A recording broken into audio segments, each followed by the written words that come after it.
because the governments are going to keep printing money. They're going to keep printing money. And Bitcoin is our way out of CBDCs because it can't be censored or controlled by the way that it's designed by any single entity.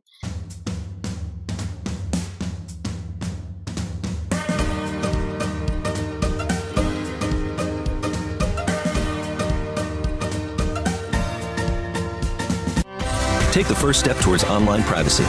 Get NordVPN. I know nothing about crypto.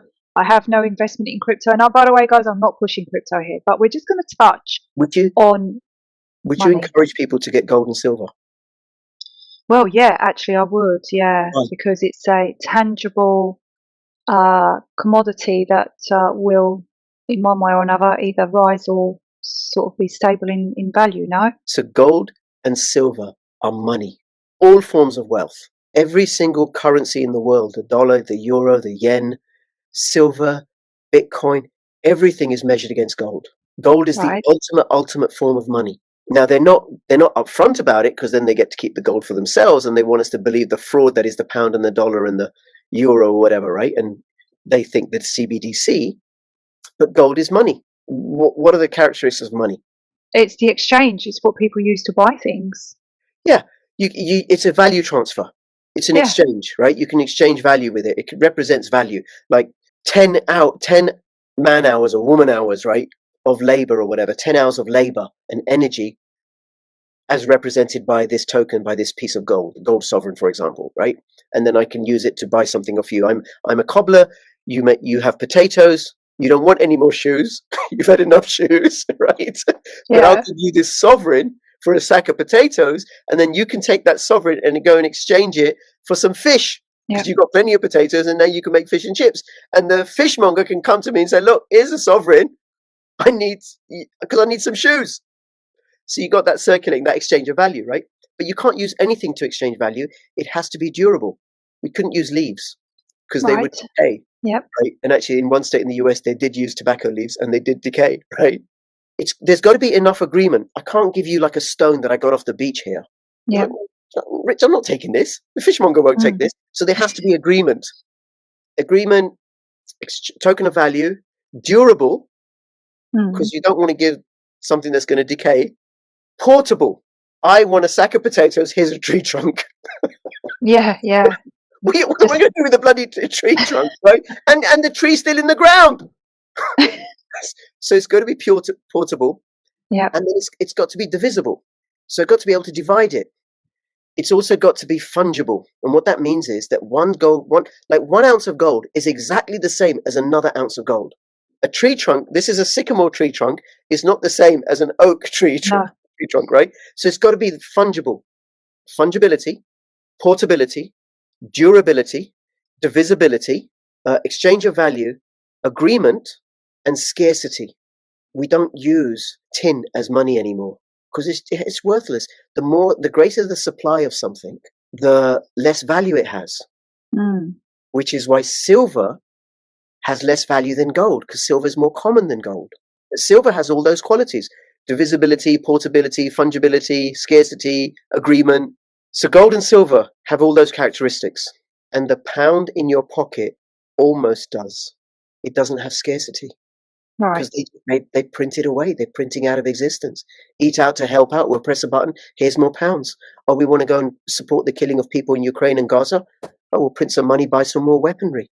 So it isn't, you said at the beginning of the cost of things are going up. No, the cost of things aren't going up.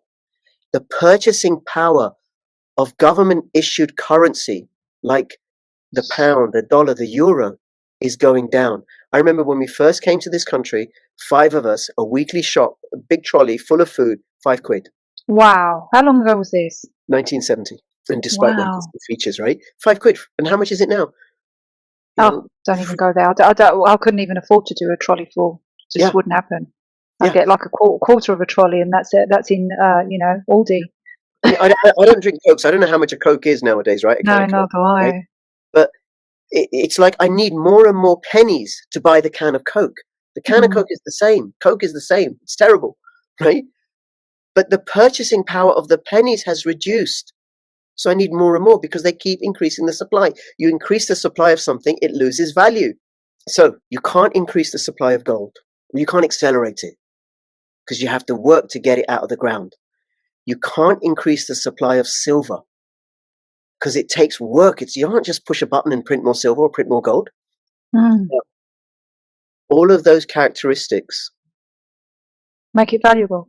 Make it valuable, desirable. It's it's money. Bitcoin has all those characteristics. How? Well, the only when one that Bitcoin is digital. Yeah. Well, the only thing, you can't hold it, but Yeah. digital goods, digital products have value.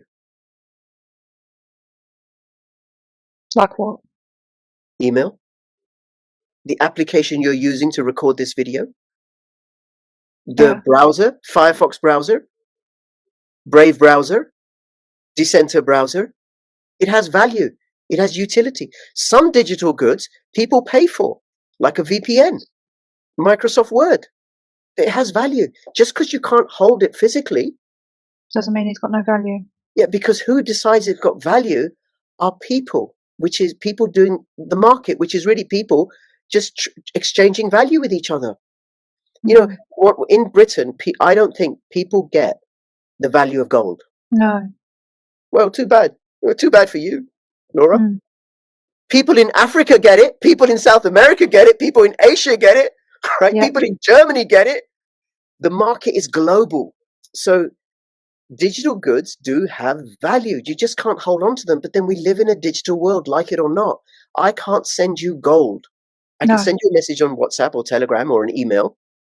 I can turn up here and we can talk through digital applications. I can send you Bitcoin. But here's something else about Bitcoin. Go on. There will never, ever be any more than 21 million. Never, ever, ever.